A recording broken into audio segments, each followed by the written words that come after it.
Hello tout le monde, bienvenue sur ma chaîne, j'espère que vous allez bien. Aujourd'hui, on se retrouve pour la partie 2 de la vidéo où je révèle vos pires secrets. J'ai fait une partie 1 il n'y a pas très longtemps, je vous laisse ça dans la barre d'infos si jamais vous ne l'avez pas vu. C'est une partie 1, mais il n'y a pas vraiment de lien entre les deux, c'est vraiment deux parties avec des secrets différents. Donc vous irez la voir si vous ne l'avez pas déjà vu après cette vidéo là. J'ai décidé de faire une partie 2 parce que vous avez vraiment été plusieurs à en vouloir une deuxième. J'avais aussi laissé le lien du Google Form dans la description de la vidéo. Puis j'en ai reçu encore comme le double. Fait que pour de vrai, je pourrais probablement faire une partie 3 aussi. Je sais pas si c'est trop, je vais pas pousser ma loc non plus. Moi personnellement c'est des vidéos que je trouve vraiment drôles à regarder. Donc il y aura peut-être une partie 3, je laisserai peut-être une couple de semaines passer, puis je posterai cette troisième partie-là. Donc même principe que l'autre fois, en Google Form, vous m'envoyez vos secrets, c'est anonyme, je sais pas qui a envoyé quoi. Donc voilà, on commence ça.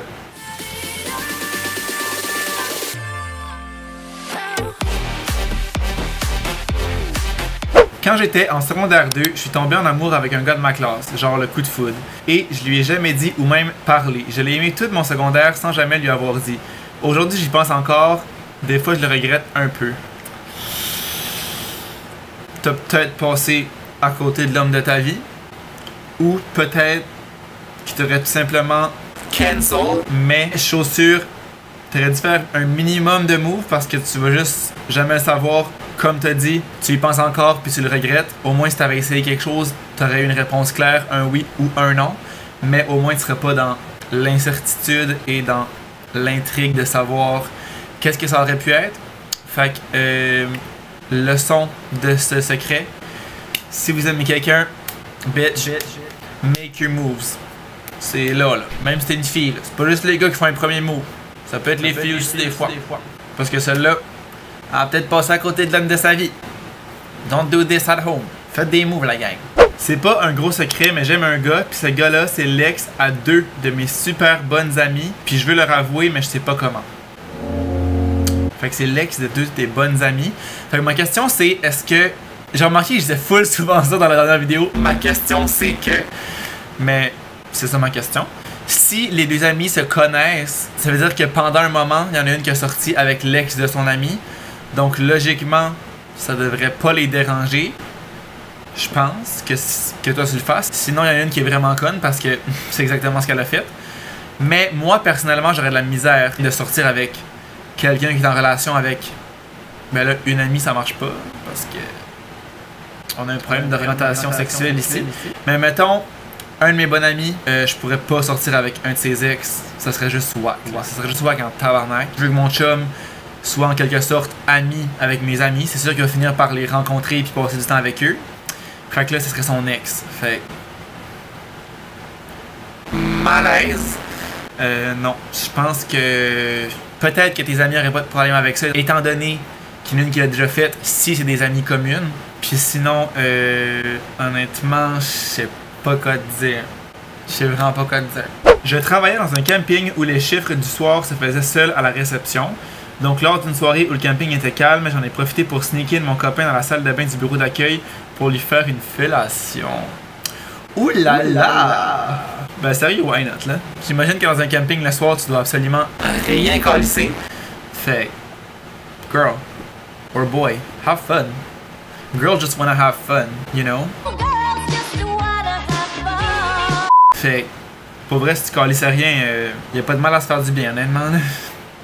Tout ce que j'ai à dire. Way to go. J'ai caché un hamster dans ma chambre pendant 1 an. Ma mère a horreur des rongeurs et si elle découvrait que j'ai fait ça, elle serait extrêmement fâchée. Encore. Mais honnêtement, bravo. Parce qu'un hamster, ça fait du bruit en... Quand j'étais kid, j'en ai eu 2 ou 3, je pense. J'en ai eu quelques... ou un. Peut-être j'en ai juste eu un. En tout cas, j'en ai déjà eu au moins un qui s'appelait Bouboule, by the way. Puis ça fait du bruit en tabarnak un hamster quand ça court dans sa roue, là. Quand ça spin, là. Ça fait du bruit en esti. Puis aussi, la nuit, je me rappelle qu'il grugeait comme les barreaux de sa cage. Fait que ça résonnait un peu, là. Fait que, premièrement, c'est ça. Bravo d'avoir gardé ça en silence. Deuxièmement, ta mère serait fâchée. Ok, je vois pas trop pourquoi. De un, c'est dans le passé, puis si rien n'arrivait de mal, Genre, ça fait quoi un monsieur dans une cage, là, ça... Genre, je sais pas, on dirait... Elle serait fâchée pourquoi, là, il n'y a rien arrivé de négatif à elle dans sa vie à cause de ça. Moi, je dirais... Connaissant ma mère, elle serait genre, ah ouais, bravo, genre, ça paraissait pas. Je sais que ma mère s'en calisserait, là, mais peut-être que ta mère, non. I don't know. J'ai perdu 180 livres et ma peur est de tout reprendre à un moment donné. Si c'était le cas, je ne sais pas ce que je ferais. J'ai été trop traumatisé par mon poids. Parfois, j'ai même plus envie de manger. Ben, first of all, bravo. 180 livres, c'est un esti-tas. Ça va pas dire facile à faire. Je dis pas que de perdre du poids, c'est nécessaire et que c'est une victoire, mais le fait de le réaliser, c'est quand même gros. Bravo à toi. Ensuite de ça, pour le maintenir, c'est sûr que faut garder un minimum d'alimentation saine. C'est sûr que si tu manges de la scrap à tous les jours, tu risques de le reprendre de 1 et de 2, pas être en santé. Être gros ou mince, peu importe, ne veut pas dire être en santé. C'est comme le monde qui me demande pourquoi je cours si je suis autant mince. Girl, premièrement, tu peux faire du sport sans avoir en tête l'obligation de maigrir. Tu peux faire du sport parce que tu aimes réellement ça. Ce qui est mon cas, j'adore courir. Deuxièmement, être mince ne veut pas dire être en santé. Moi, dans mon cas, c'est mon métabolisme qui est fait comme ça, que j'engraisse juste pas, peu importe qu'est-ce que je mange, peu importe l'activité que je fais. Mais au final, je suis pas en santé si je bouge pas. Fait que je le fais aussi pour être en santé. Fait que je m'en vais avec ça. Je sais pas ce que je ferais, j'ai traumatisé. Ben honnêtement, si c'est quelque chose qui te traumatise, fais attention à ce que tu manges, bouge le plus possible. Mais au final, si tu reprends un peu de poids, je pense pas que c'est la fin du monde. Essaye le plus possible d'accepter ça. Je sais que c'est pas facile. Je suis qui pour parler de poids, dans le fond. Tu peux même consulter. Je pense que c'est un sujet qui est sérieux, qui doit pas être pris à la légère. On a une vie, fait que pour de vrai, je pense qu'il faut s'accepter comme on est au maximum, même si c'est peut-être pas tout le temps facile. Donc voilà, je t'envoie beaucoup de love et de support. De positive vibes. Ok, si tu fais d'autres secrets, ça c'est sûrement quelqu'un qui a vu la première vidéo. Puis dans la vidéo, je dis que je vais laisser le lien pour une partie 2. Elle me dit, voici le mien, j'espère que ma famille ne le verra pas un jour. Attends, il manque beaucoup de points dans cette phrase-là. Voici le mien, virgule, j'espère que ma famille ne le verra pas, point. Un jour, virgule, mon dieu, ouais, il manque de ponctuation, ma chum, là. Worker français. Là. Un jour, Fido appelle chez nous et il voit que le compte à ma mère est rendu à 900$. Il nomme le numéro de téléphone et ma mère se trompe et elle a dit celui de ma soeur. Et je savais très bien que c'était moi qui avais dépensé 900$. RIP maman qui a dû payer 900$ de Fido. On n'en a jamais reparlé et je l'ai jamais. Et je l'ai jamais que c'était moi. Ok. On va essayer de recap tout ça. Il y a eu un appel de Fido. Le compte de téléphone est à 900$. Il nomme le numéro de téléphone et ma mère se trompe. Et elle a dit que celui de ma soeur. Je sais pas si c'est le gars du Fido qui a pas nommé le bon numéro ou que c'est la mère qui a compris puis qu'elle s'est trompée. Je sais pas si c'est qui a dit le mauvais numéro. Dans tous les cas, ça a passé sur le dos de la sœur. Fait que là, la fille... j'ai jamais dit que c'était elle, alors qu'elle le savait, mais en tout cas, être ta soeur, j'aurais été genre... C'est pas le bon numéro. On dirait que j'ai un peu de misère avec ces secrets-là. Est-ce que c'est vrai? Est-ce que c'est pas vrai? Ça se peut que ça soit vrai, mais ta soeur est un peu de nounoune. Moi, j'aurais dit, ben, man, c'est pas mon numéro de téléphone, c'est le numéro de téléphone à l'autre. Mais dans tous les cas, ils ont payé 900$ de cellulaire, ce qui est cher. Je sais pas comment tu t'es rendu là. Honnêtement, 900$ dans un mois, sûrement que t'avais genre 0 données internet, puis t'as pris genre 300 gigs. Mon pire secret est que je suis en couple avec une fille, mais ma famille ne le sait pas car elle n'accepte pas ça. J'imagine que c'est une fille aussi. Je me demande si un jour ça se saura, mais je ne compte pas laisser ma copine. Bisous de France. Hi la France. Ouais, ça, je trouve ça tout le temps triste des histoires comme ça. Je sais pas quoi dire par rapport à ça. Ça doit tellement être difficile de se cacher comme ça. Moi j'ai été chanceux, là, j'ai une famille vraiment ouverte d'esprit. J'ai jamais eu de problème à aucun niveau avec ma famille ou avec mes amis. Je sais qu'il y a du monde dans ma famille un peu plus éloigné qui ont certaines difficultés avec ça. Exemple que j'arriverais avec un chum, ça passerait, c'est juste qu'il y a un petit blocage quand même. Mais tu sais, il laisse rien paraître, puis c'est pas parents, ma famille proche. Ah, c'est touché ça, je trouve, on dirait, parce que je sais pas quoi donner comme conseil, puis ça me frustre du monde fermé d'esprit, là. Il y a rien qui me met plus en tabarnak que ça, du monde fermé d'esprit. Je sais pas. Peut-être qu'en vieillissant, tu vas trouver la façon d'aborder le sujet avec eux. C'est tough. Je te souhaite vraiment en tout cas que ça finisse par arriver, que tout se passe bien. Même si je suis complètement hétéro et en couple avec un garçon, donc c'est une fille, Ce sont les pornos de lesbiennes qui m'excitent le plus. Oups. Ah! Ça, c'est pas la première fois que j'entends ça. Que des filles comme hétéros, qu'est-ce qui est hétéro, qu'est-ce qui est pas hétéro, on sait plus, mais qui se disent, en tout cas, hétéros, attirés par les garçons, qui regardent la porno lesbienne. J'ai déjà entendu ça plein de fois. Je sais pas quoi dire. C'est curieux, mais tu sais, je pense qu'il y a rien de 100% dans la vie, fait que t'es peut-être pas 100% hétéro si tu regardes la porno lesbienne. J'ai des petits doutes. Si la porno lesbienne t'excite plus, try it with a girl.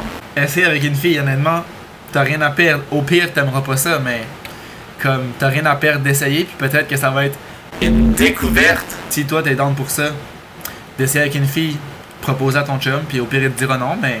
Pendant la quarantaine, j'ai couché avec mon demi-frère, puis pas juste une fois. Quand presque à tous les jours, puis...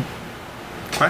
Quand presque qu'à tous les jours, puis ben, on a tellement trippé qu'on continue à chaque jour encore. Ok. Ouais, je sais, c'est bas, mais il est beau, puis au moins il n'y a pas d'insectes. J'espère que mes parents se doutent de rien.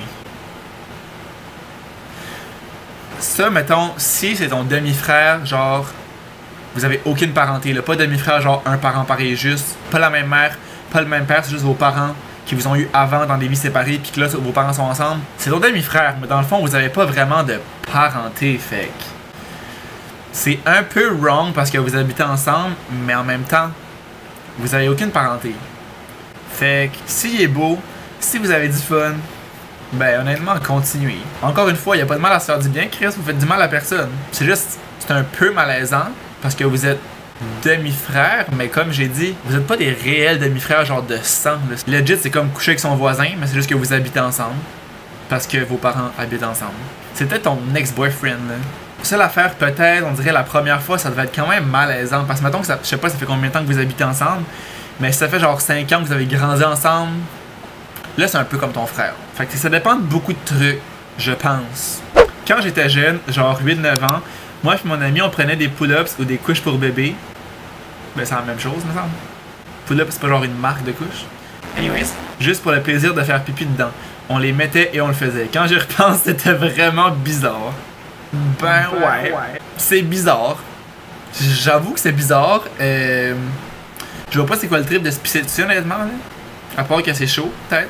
Peut-être c'est ça que vous aimiez, genre c'était chaud. Mais au pire, prends un bain puis ça va faire la même chose.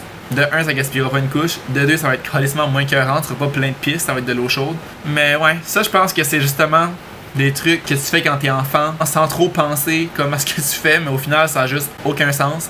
C'est en vieillissant que tu t'en rends compte. Justement, quand j'y repense, c'était vraiment bizarre. Effectivement, mais je pense que quand on est enfant, pas que c'est normal, mais genre c'est juste... Tu trouves ça drôle, puis tu pisses dans une couche. J'étais avec une amie dans l'autobus, puis là, une envie de chier a apparu, mais genre une bonne diarrhée. J'ai dit à mon ami que j'ai fucking envie de chier, puis que ça va sortir live. Je suis dead. Mon ami commence à rire à cause de la situation, so je me mets à rire aussi. Et ben, ça a donné que j'ai fait une esti de diarrhée dans mes pants. Malaise. Ça sentait l'esti de merde. Tout le monde me checkait croche dans l'autobus. Ça, je suis sûr que c'est vrai. Ça, j'y crois. Ça, honnêtement, j'y crois, là. Tu sais, quand t'as un mal de ventre pis tu sais que tu vas chier, là.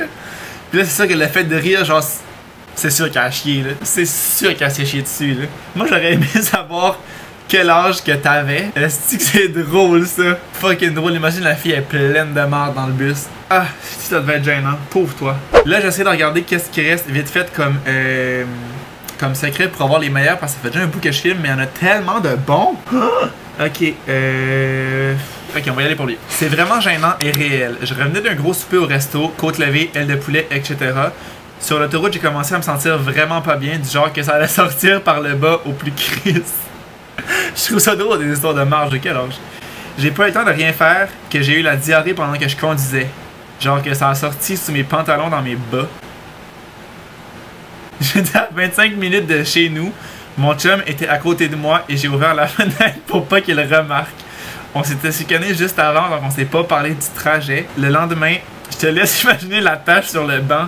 Malaise, je l'ai jamais dit à personne.